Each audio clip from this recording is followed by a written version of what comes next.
चलो शुक्रिया, आपको मैं दिख तो रही हूं, पर मैं दिखी नहीं थी उस डॉक्टर को, उस माताजी पिताजी को मैं कभी नहीं दिखी थी। मेरे पिताजी पुलिस में थे। यू सिट समवेयर एल्स ना। मेरे पिताजी पुलिस में थे।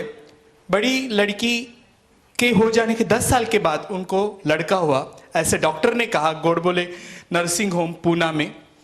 खुशी से जेब में जितने पैसे थे, पुलिस वाला है, नोटें कभी गिनता नहीं होगा, इतनी खुशी से उसने जो आया, गले की चेन नहीं दी, जो पैसे थे उन्होंने आया भाई को दे दी, खुश थे कि लड़का हुआ है। जी हाँ, I was born as a male. Shocking लगता है ना थोड़ा? आधे से आधे लोगों को पता होता है कि what is the meaning of transgender, पर मैं ये बताना चाहती हूँ कि मैं पैदा पुरुष थी, संपूर्ण पुरुष थी। मेरा कोई भी अवयव कहीं पे भी खराब या डैमेज नहीं था। मेरा अवयव मैंने कहा, पर मैं पुरुष यहां नहीं थी, यहां थी। थोड़ा उल्टा हो रहा है ना? मैंने क्या कहा? मैं पुरुष यहां नहीं थी, यहां थी। डाइजेस्ट हुआ आपको? पुरुष यहां कैसे हो सकता है? पुरुष तो यहां होता है। जी हां, आपके नजरों से पुरुष नीचे था और मैं यहां पे औरत थी। I was born as a male, but I used to always think that I am a girl. जी हां, मैं वो सुंदर सी लड़की खुद को महसूस करती थी। उम्र के 9-8 साल तक मैं खुद को लड़के की तरह ही खेला करती थी, पर मैं खुद के जहन में हमेशा यही था कि मैं एक लड़की हूं। मैं हमेशा लड़कियों के साथ ही खेला करती थी। मेरा कंफर्ट जोन ज्यादातर लड़कियों के साथ हुआ करता था।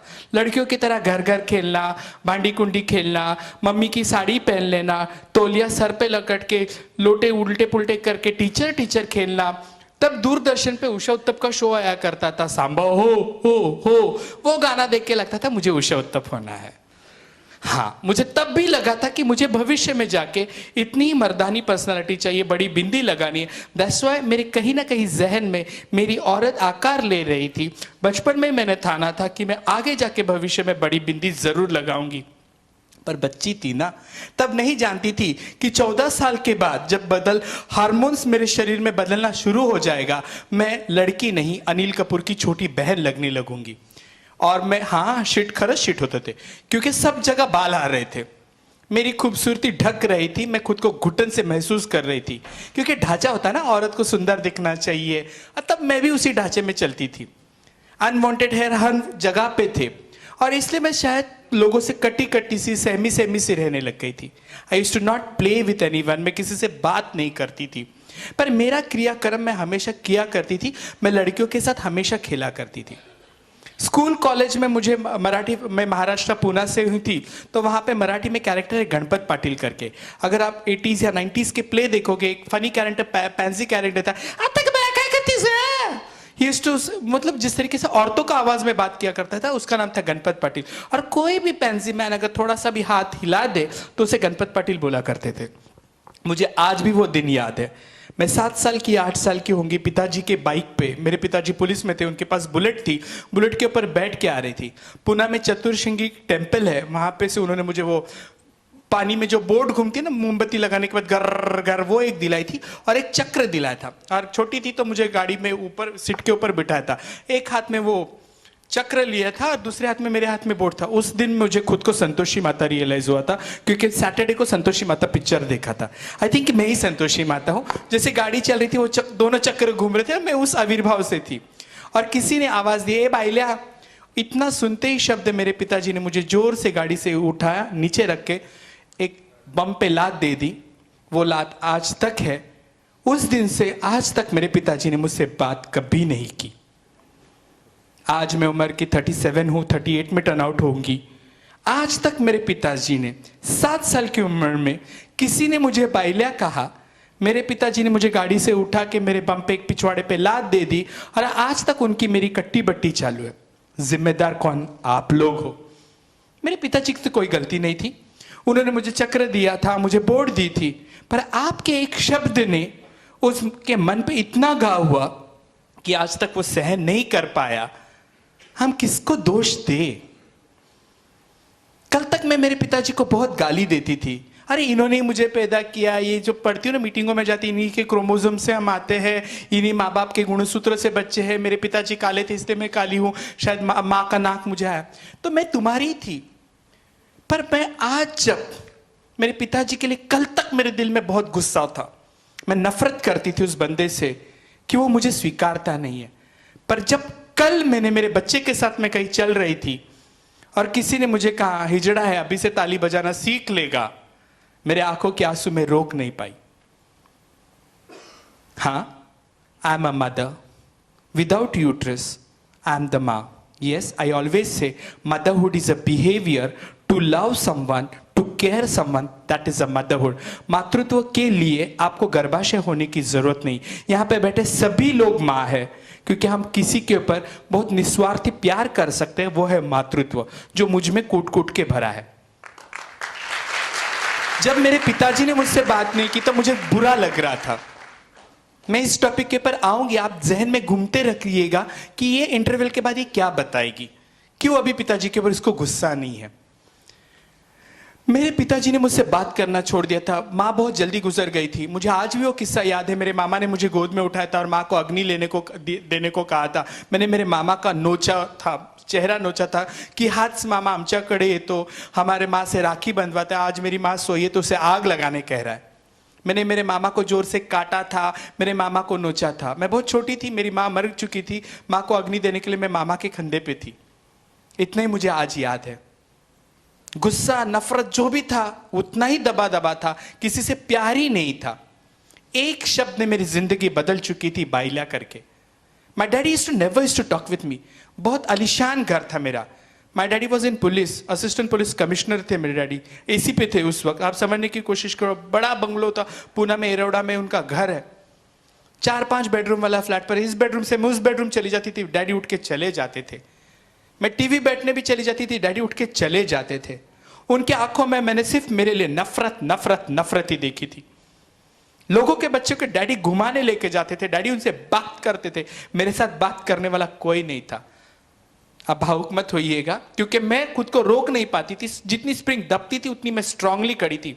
और एक दिन टीवी के ऊपर रखे हुए 60 रुपए लेके चुरा के I run away from my family. बीच का पल्ला बहुत बड़ा है, 15 मिनट में क्या क्या बताऊंगी। घर छोड़ के भाग के आई, बंबई आ गई, बंबई के दादर स्टेशन पे आ गई। 60 रुपए जेब में थे, बहुत भूख लगी थी। बंबई में सिद्धि विनायक टेम्पल है, वहां पे लोग हर मंगलवार को लड्डू बांटते हैं। भूख लगी थी, बच्ची थी, चली गई मंदिर के यहाँ पे, लोग लड्डू बांट रहे थे, मैंने भी लड्डू लिए। उस वक्त मुझे पता चला कि आई लव मोतीचूर के लड्डू, पतले से दाने वाले होते हैं ना, मुझे बहुत पसंद है। उस वक्त मुझे रियलाइज हुआ कि आई लव दिस। मैंने एक खाया, दूसरा खाया, उसका तेल घी हाथ को लग रहा था। I used to enjoying. मैं भूल चुकी थी कि मैं बाबुल का घर छोड़ के भाग के आई हूँ। और 2-3 बार वापस उस लाइन में जाने के बाद उस बंदे को पता चला कि लड़का घड़ी घड़ी आ रहा, तो उसने मुझे चिल्लाया। तो शर्म के मारे मैं निकल के गई। जब रात को रात हो गई तो मैं दादर स्टेशन चली गई। जेब में से 30 रुपए थे। रगड़ा पैटिस के लिए मैंने रेलवे प्लेटफॉर्म पे मांगा, रगड़ा दिया था, ब्राउन कलर की वो कटोरी में रगड़ा दिया था, वो टूटी हुई थी। रगड़ा कैसे भी खा लिया, भूख लगी थी, खा लिया। जब पानी मांगा तो उस भैया ने पानी के ग्लास में उंगली डाला। घर में एक्वागार्ड का पानी की आदत थी ना, उसने उंगली डाला तो पानी पी नहीं मैं। वैसे ही बिना पानी पिए रात को स्टेशन पे सो गए। पुलिस वाले ने आके पिछवाड़े पे एक डंडा दिया। जिंदगी में दूसरी बार पिछवाड़ा पिट गया था मेरा। अरे हंस रहे हो यार, पता नहीं कहाँ जिंदगी लेके आएगी। वहां से मैं गुरु के पास चली गई। गुरु ने मुझे 2-3 दिन रखा, खाना दिया, पीना दिया। फुकट कौन किसको खिलाएगा। एक दिन मुझे कहा कि बेटा यहाँ का नजदीक का सिग्नल है, वहां पे जाके खड़ा रहना। उसी वक्त पेपर, टीवी, मीडिया में आ रहा था, मेरे महाराष्ट्र टाइम्स में आता कि सावंत साहेबांचा मुलगा घर सोडून गेलाय। मेरा नाम गणेश था। गणेश तू कुठे असेल तर परत ये पेपर में डाला था। वो कुमकुम मेरे गुरु को लग गई थी। किसी ने कहा पुलिस वाले का बच्चा है, बहुत बुरा हो जाएगा। उन्होंने मुझे समझाने की कोशिश की, परत जा, वापस जा। मैं जिद्दी थी। मुझे गंदे से कपड़ा, एक पंजाबी ड्रेस ऐसा कुछ पहना के, बालों को नकली विग लगा के सिग्नल पे खड़ा कर दिया। जब मैं सिग्नल पे खड़ी थी ना, इतना बुरा लगने की कोई बात नहीं है। उस वक्त मैं मेरे जैसी सिंड्रेला खुद को समझ रही थी। मेरे जैसी खूबसूरत कोई नहीं था। बड़ा लूज ब्लाउज था, यहाँ पे कागज के गोले डाले थे ब्रेस्ट दिखने के लिए। गंदी सी साड़ी थी, पैरों में स्लीपर थी। But then also I was वो दुनिया की सबसे मिस वर्ल्ड थी मैं उस चौराहे पे। गाड़ियां आ रही थी, जा रही थी, मुझे कुछ पता नहीं चल रहा था। I was enjoying my self. लोग देख रहे थे नकली किन्नर है क्या, असली किन्नर है क्या, मुझे कोई फर्क नहीं पड़ रहा था। गंदा सा मेकअप था शायद। मैं खड़ी थी और एक जन ने मेरे हाथ में 5 रुपए की सेलोटेप लगाई हुई नोट दी। सुबह 7 बजे से लेकर 12:30 बजे तक मैंने भीख ही नहीं मांगी थी। I use to enjoy with my sari, गंदी सी साड़ी को लेकर, इट वॉज अ गंदी साड़ी को लेकर मैं खेल रही थी, कूद रही थी, गाड़ी आ जा रही थी, मुझे होश ही नहीं था कि लोगों से भीख मांगनी है मुझे। मैं उस दिन पहली बार साड़ी पहनी थी, किसी ने मुझे तैयार किया था, गजरा मेरे गर्दनों को छू रहा था, मुझे औरत होने का एहसास दे रहा था। गाड़ी वाले ने जब 5 रुपए की नोट दी, वो भी फटी हुई। शाम को मेरे दूसरे गुरु भाई आए, उन्होंने कहा कितना भीख मांगी, तो मैंने जो था हाथ में दे दिया। तो उन्होंने कहा ये भीख के भी लायक नहीं है। मुझे समझा बुझा के घर चली गई। घर चली जाने के बाद मारपीट हुई, साइकियाट्रिस्ट के पास लेके गए, चटका यटका वो सब चीजों से मैं गुजर चुकी हूं, पर वायलेंस दबा दबा सा था। फिर एक वक्त पे पिताजी ने खुद ही कहा अब तुम चले जाओ, और वो पिंजरा छोड़ के मैं इस दुनिया में चली आई। ट्रांसजेंडर होने के बाद मुझे फर्स्ट टाइम पता चला कि टॉयलेट बाथरूम बाहर होता है, घर में टॉयलेट बाथरूम नहीं होता है। इंद्रायणी बासमती चावल की टेस्ट अलग होती है, खुशबू पकने से पता चलता था कि घर में चावल हो रहा है। यहाँ का उकड़ा चावल गले के नीचे नहीं उतर रहा था। यहाँ पे कभी अगर एसी बंद हो गया तो पिताजी चुपचाप उठा के दूसरे कमरे में लेके जाया करते थे। यहाँ पे एक छोटा सा पंखा जो रात भर आवाज करता था, मॉस्किटो गुड नाइट वगैरह कुछ भी नहीं था। मटके में सब लोग हाथ डाल के पानी पीते थे, घुटन होती थी, पर जाने का मन नहीं था क्योंकि वो मेरी जगह थी, मेरे अपनों की जगह थी। गुरु से बातचीत चालू हो गई, कम्युनिकेशन चालू हुआ। मैं थोड़ी सी पहले से थोड़ी अलग हूँ, थोड़ी सी डैशिंग हूँ, मानवेंद्र हैव सीन मी, मैं थोड़ी सी कटाल हूँ, नाटखल हूँ। घर वालों से थोड़ा बात कर लिया उन्होंने, मेरा कॉलेज एडमिशन शुरू कर दिया। मीन टाइम मैंने हमसफर में काम करना शुरू कर दिया। हमसफर में तभी एकदम गे टाइप था, और मैं ही ऐसी थी आउटरीच वर्कर थी जो लोगों को प्रमोट करती थी सेफर सेक्स के लिए, कॉन्डम डिस्ट्रीब्यूशन करने का, ये सब काम, हेल्थ में लोगों को HIV टेस्टिंग स्क्रीनिंग करने का। धीरे धीरे धीरे मैं खुद को ग्रोन अप करती गई, पर दिल में एक बात थी कि I wanted to be a girl. I never used to wanted to be a hijra. I never wanted to clap on a street. I never wanted to be naked on the street. मुझे कभी नहीं करना था, पर मेरे नसीब में वही लिखा था जो आप लोगों ने तय किया था। कर्मण्येवाधिकारस्य मा फलेषु कदाचन, जिस तरीके से लिखा होता है, मैं उसी पिंजरे में थी। हम सफर में काम करते करते हम लोगों ने खुद की संस्था शुरू कर ली। खुद का संस्था शुरू करने के पीछे का भी मकसद ये था, मैं मेरे बहनों को देखा करती थी सिग्नल पे चिल्लर जमा करने के बाद किसी चाय वाले के पास जमा करती है। डॉक्टर के पास जाओ, डॉक्टर हमें हाथ लगाता नहीं है।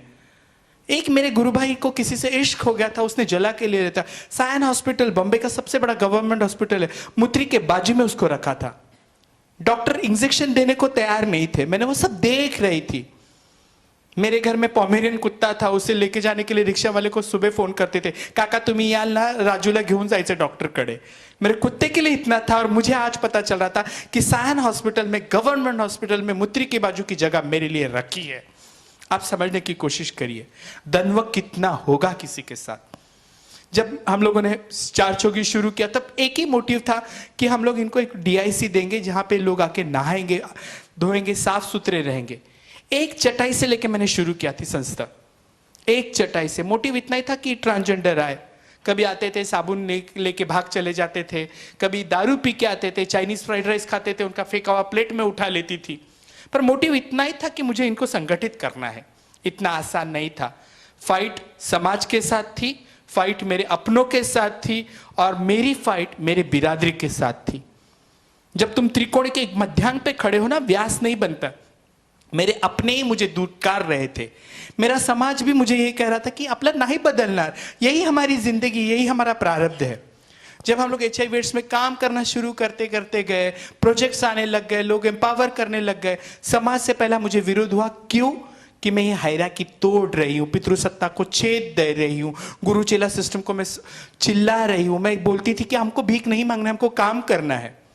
एक बार होटल में खाना खाने गई थी, इडली सांभर, अन्ना ने मुझे कहा वहां जाके बैठो। मैं बोला क्यों? बोला नहीं नहीं अच्छा लोग आएगा। मैं बोला AC में नहीं जाना, मुझे इधर जाना नहीं, आप बाहर जाके बैठो। That was my first incidence.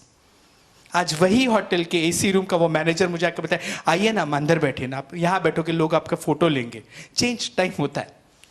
पर वही होटल में मुझे लेने को लोग तैयार नहीं थे। मुझे पार्सल दिया था, पैसा नहीं नहीं आशीर्वाद दो, जाओ जाओ, 20 रुपए क्या लेने का चाहो। जब मैं पैसा ही नहीं दिया था, मैं उससे झगड़ भी नहीं सकती थी। आप समझने की कोशिश करो। उसने बांध के दिया हुआ इडली सांबार था, मुझे होटल में ना ले करके वो रास्ते पे दे रहा था, आपसे पैसा, जाओ बाबा। इतना आसान नहीं है। आज यहाँ पे मैं बोल रही हूँ, क्या आपको लगता है इतना आसान होगा मेरे लिए यहाँ आना? बिल्कुल नहीं। मेरा समाज आने को तैयार नहीं था, डॉक्टर हमको हाथ लगाने को तैयार नहीं है। मैं एनजीओ में काम करती हूँ, हम लोग फीमेल सेक्स वर्कर्स के साथ भी काम करते हैं। वो और हम कहीं ना कहीं एक प्लेटफॉर्म पे आ जाते हैं। आप में से जो औरतें होती है ना, जो धंधा करने वाले लोगों को एक अलग नजर से देखते हैं, ओह शी इज अ बिच, और इतना आसानी से हम लोग बोल देते हैं। पर कभी उनकी जिंदगी आप देखोगे, मेरी हालत तो बहुत ज्यादा अच्छी है, मैं आपको डराती हूँ, धमकाती हूँ, कभी कभी भगवान के नाम पे आप मुझे पैसा दे देते हो। उनकी जिंदगी तो हाथ से बदतर है। एक मत ताली बजाओ।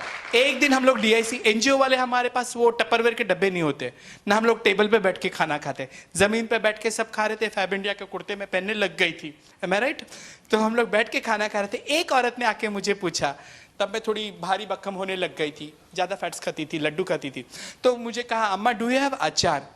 कोई औरत अगर आके तुमको अचार पूछती, मेरा हैंडराइटिंग बहुत खराब है, इसका मतलब मैं डॉक्टर हूँ बिल्कुल नहीं। मुझे पूछा, अम्मा अचार है? मैंने अपना एब्रो 90 डिग्री घुमाया, उसे थोड़ा सा नींबू का पिक्कल दे दिया। उतनी उस औरत की और मेरी पहचान। बहुत समय चला गया, 5 साल जिंदगी के चले गए। मेरी एक स्टाफ है, मुझे आके पूछते हैं, अम्मा do you remember that lady? मेरे को जिसने पैदा किया है ना, उनको मैंने एक बार रोड क्रॉस करते वक्त देखा था। मेरे पिताजी को 20 साल बाद मैंने रोड क्रॉस करते देखा था, पर मैं उनको पहचाने को मुझे 2 मिनट लगे थे। जिंदगी में किसी को मैंने पिक्कल दिया, उसमें मैं क्या याद रखूंगी बेटा? मुझसे कहा, नहीं अम्मा शी इज HIV पॉजिटिव। ठीक है, HIV फील्ड में काम करते करते मैं मशीन बन चुकी थी। आज मशीन नहीं हूं, मशीन बन चुकी थी। मैंने कहा, ठीक है, लाइन लिस्टिंग में से नाम हटा दो, मुझे जाना है, कहीं बाहर जाना है। उसने कहा, नहीं अम्मा उसके साथ थोड़ा एक प्रॉब्लम है। मैंने बोला, बोलो क्या है? बोले, चलो। तब मैं पान खाया करती थी, नया नया थोड़ा फकीरी होता है, तो 120 पान खा के, 10 रुपए की पान खा के, अच्छी दीवार दिखी तो थूकना है, वो खुशी मिलती थी। हाँ, मुझे बहुत खुशी मिलती थी। दैट वॉज माई आक्रोश, try to understand. That was my violence, दबा दबा सा जहर था वो मेरा। मुझे तुम्हारी दीवार गंदी करते कुछ भी बुरा नहीं लगता था। मुझे तुम्हारी दीवार अच्छी पसंद नहीं थी, क्योंकि आपको मैं पसंद नहीं थी। आई यूज्ड टू चीव अ पान में 1-2 पान एक्स्ट्रा खा के, चल रहे राजू क्या हुआ, इतना नहीं करती थी थोड़ा बहुत। चली गई, जब देखी तो एक 10 बाय 10 के कमरे में पंखा बिक रहा था, टीवी बिक रहा था। किसी ने कहा कि मैं गैस का बाटला लेके जाऊंगी। एक बंदे ने कहा कि ये औरत मेरा 2 लाख देना है, ये बच्ची को मैं लेके जाके सोनागाछी बेचूंगा। उस वक्त मैं खुद को रोक नहीं पाई। 2 पान 120 बनारसी चूना मुंह को लगा के मैंने कहा, मेरा 5 लाख देना है। झूठ बोलना कभी कभी बहुत जरूरी होता है। मैंने कहा, मेरा 5 लाख देना है। वो पठान के साथ आप समझने की कोशिश करो, 6 फुट 8 इंच वाला पठान, 5-7 की गौरी सावंत, हम दोनों में झगड़ा चालू था 1.5-2 घंटा। मुझे ए से लेकर जेड तक अच्छी गालियां आती है। हाँ, मैं अच्छी गालियां दे सकती हूं, जो सुनने के बाद इंसान के कान से भी खून आ जाएगा, उसे सुना भी नहीं होगा। वो सबका मैंने प्रयोग किया, only and only to save my child. जब वो चला गया, मैं बोली, मैं 5 लाख में मेरा 5 लाख आ रहा है, बच्ची के ऊपर कस्टडी मेरी बनती है। जब मैं बच्ची को घर पे लेके आई, मेरा गुरु टाइगर बाम, विक्स बाम सब मिल के मसाला लगा के बैठा हुआ था। मेरा बड़ा गुरु भाई, चंपा नाम है, किंगफिशर और एक मांदेली टुकड़ा कागज में रखा हुआ मांदेली खा रहा था। अब समझने की कोशिश करो, रात हो गई थी। पहला सवाल मेरे गुरु ने मुझे पूछा, इंसान का बच्चा? आप सुनिए, ध्यान से सुनिए। मेरी गुरु मुझे कहती, इंसान का बच्चा, that means we are not इंसान। That was first slab.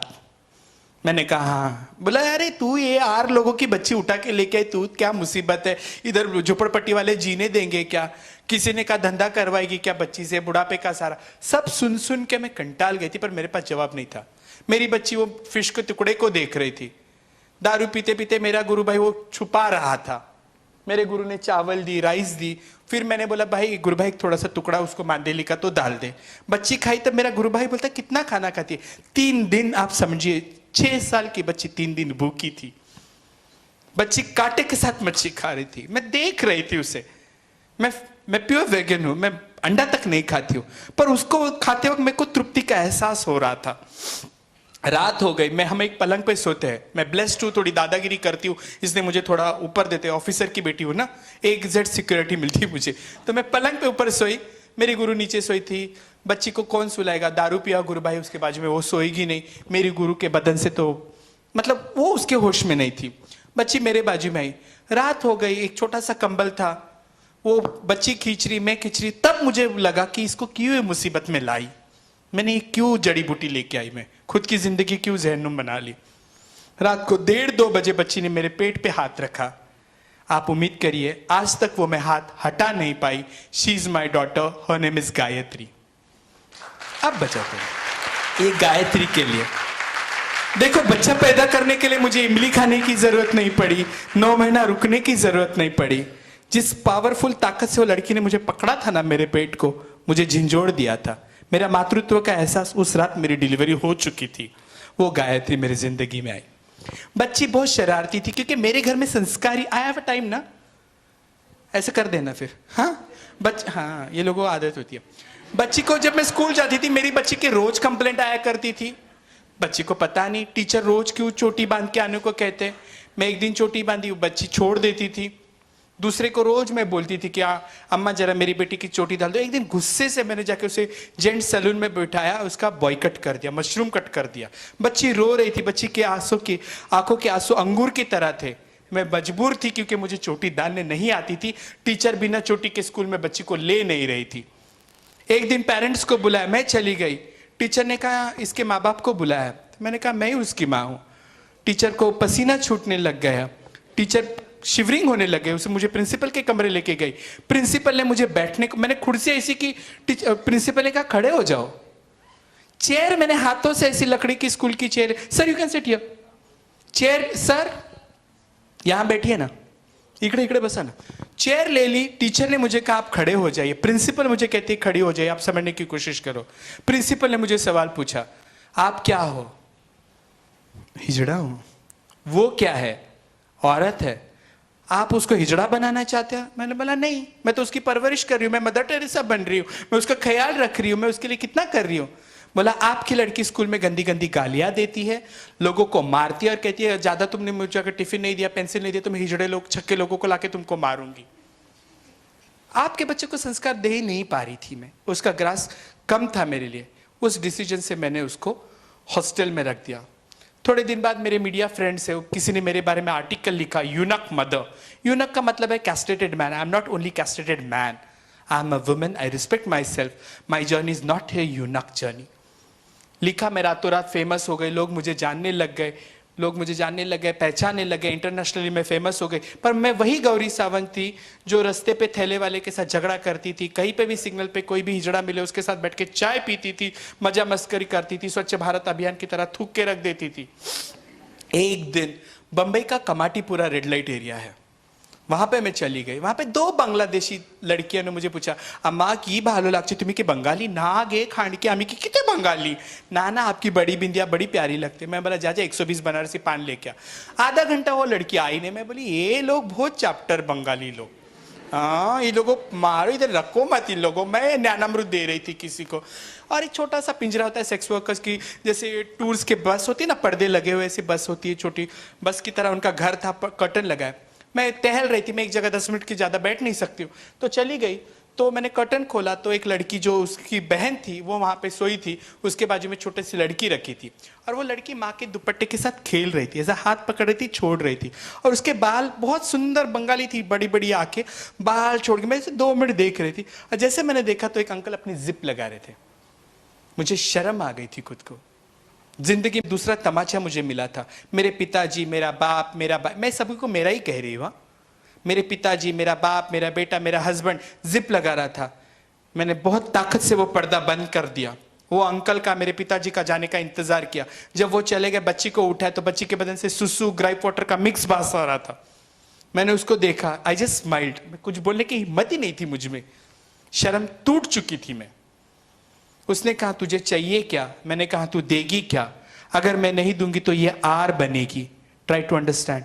कोई माँ अगर बोलती कि मेरी बेटी आर बनेगी, आप सब होशियार लोग हैं, आपको आर का मतलब पता है।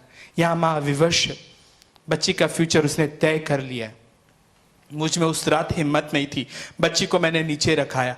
ओला बॉम्बे में नई नई शुरू हुई थी, माइक्रो मिनी 350 400 8 मिनट पे आएगा, चूटे की तरह उसे देख के मैंने बोला गाड़ी बुक कर ले। मुझे जगजीत सिंह पसंद है, गाड़ी में बेबी डॉल सोने की लगा था, वर्ली सीलिंग से गाड़ी आ रही थी, मुझे खुला समुंदर देखना पसंद है। उस दिन मैं मिट्टी की थी, मैं स्तब्ध थी। गुरुवार था, मैं गुरुवार को फास्टिंग रखती हूँ। गुरु ने कहा खाना खाएगी, मैं बोली नहीं, मैं जेऊन आली बाहरून, आई हैड इट मैं। सो गुरु ने कहा ठीक है सो जाओ। रात को 1:30 बजे तक मैं करवटें बदल रही थी, बच्ची का चेहरा मेरे सामने, आंखों के सामने आ रहा था। गुरु ने जब सुसु को उठी तो गुरु बैठ के उठ गए, बोले क्या हुआ? मैंने कहा ये हुआ। तो मेरे गुरु ने कहा कि आर की बच्ची आर ही बनेगी। बहुत आसानी से मेरे गुरु ने बोल दिया था। तीसरी चोट मेरे कलेजे पे लगी थी। मैंने कहा गुरु, आपके पिताजी तमिल ब्राह्मण है, पूजा करते, फिर आप नहीं पुजारी बने। मेरे पिताजी पुलिस में, मैं नहीं बने। हम कैसे तय कर सकते कि सेक्स वर्कर्स की बेटी सेक्स वर्कर ही बनेगी? मेरे गुरु ने कहा आप तू क्या चाहती है? मैं बोला क्यों ना हम इन्हें देखें। मेरे गुरु ने सिर्फ मुझे स्माइल किया, उसने मेरे सर पे हाथ घुमाया। उसको पता था कि दूसरी चिंगारी यहाँ उठ चुकी थी, एक गायत्री पे रुकने वाली ये नहीं थी। उस रात मेरे दिल में एक थॉट आया जिसका नाम है नानी का घर, मतलब आजीचं घर, जहाँ पे हम लोग ये सेक्स वर्कर्स के बच्चियों को संभालते हैं ताकि भविष्य में ये लड़कियां सेक्स वर्क में ना जाए। और जिंदगी मेरी तड़पी एक मातृत्व के लिए, एक जिंदगी मेरी तड़पी है मातृत्व बनने के लिए। आखिर में मैं हमेशा कहती हूँ, I am devotee of Swami Vivekananda. Swami Vivekananda हमेशा कहते हैं, don't ask society what they have done for us, it is our duty to prove ourself that what are you going to give back to the society. एक जन्म है, आना है जाना है, मैंने तो तय कर लिया है। क्यों पता है? मैं झाड़ भी लगाती हूँ। मैंने एक बार मिर्ची का झाड़ लगाया, मिर्ची के झाड़ को छोटे छोटे फूल आए सफेद कलर के। आई थॉट तीखे होंगे, मैंने तोड़ के देखा वो मीठे थे। जिंदगी का फलसफा भी ऐसे ही है, वो फूल सूखने के बाद मिर्ची बनते हैं। आप समझ चुके, आप होशियार हो।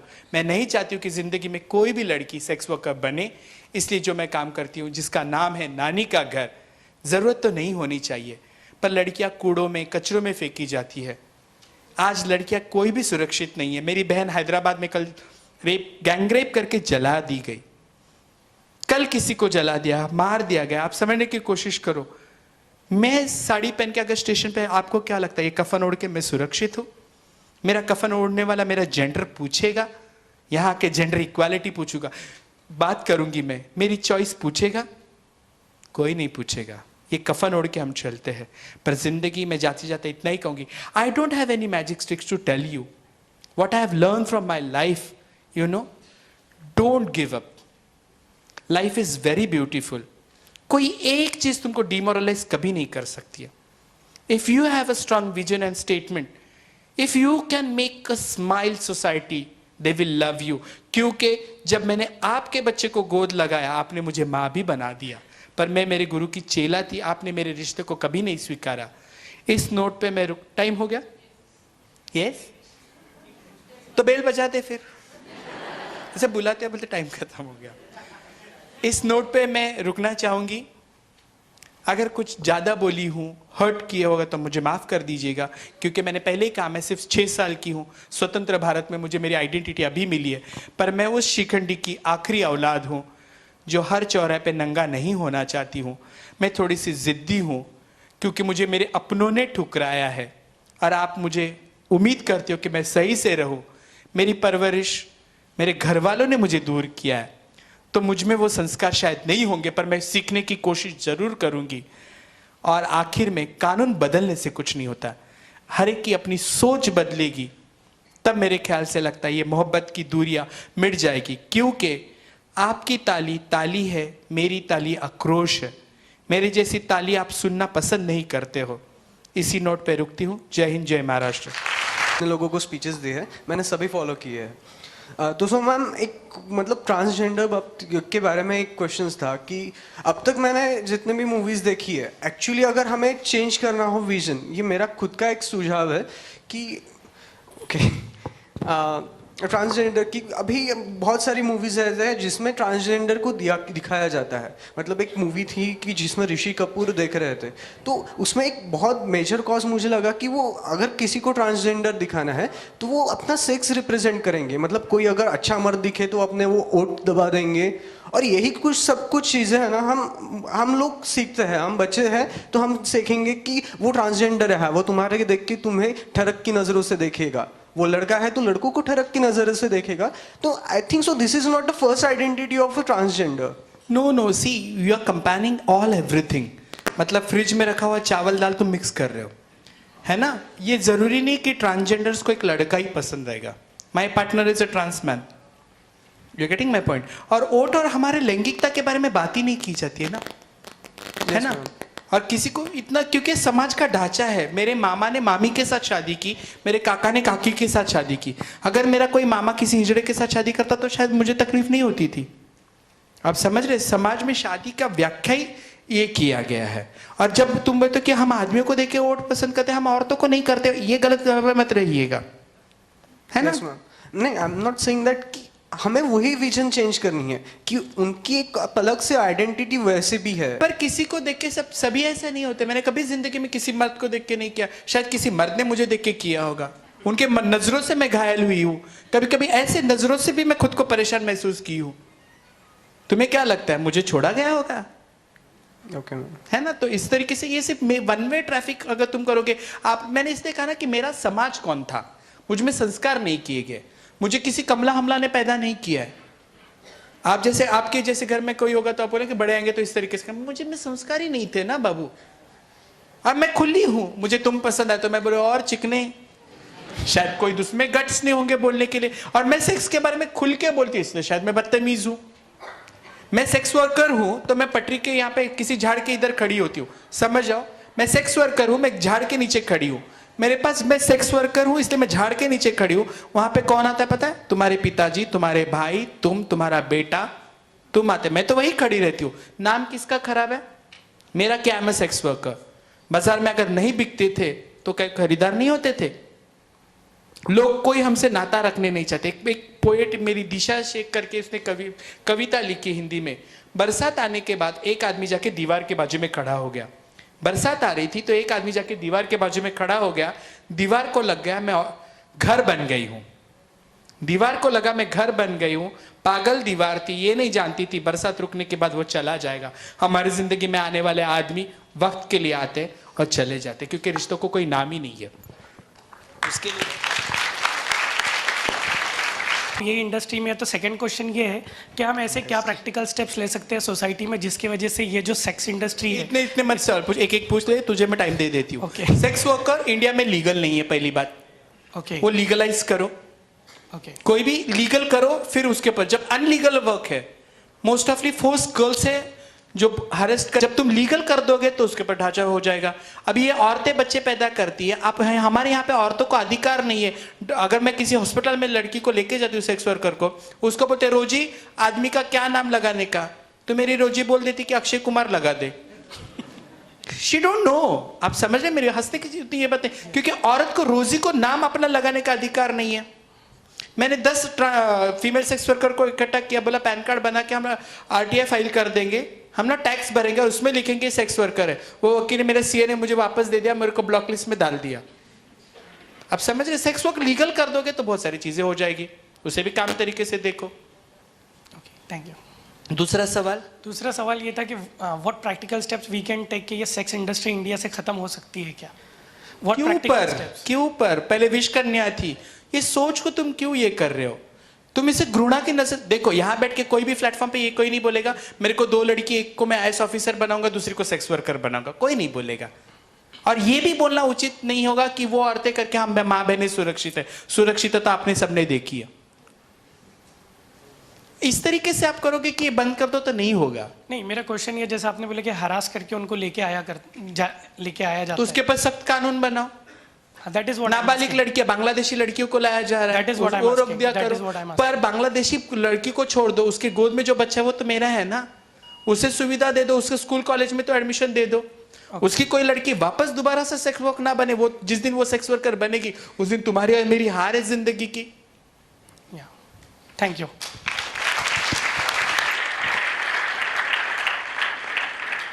Any question? फिनिश. उनको बोलना finish. It was not that beautiful journey. It is a painful journey. What I have seen. Still I miss my parents. KBC episode देखते देखते मेरे पिताजी को पैरालिसिस का अटैक आ गया.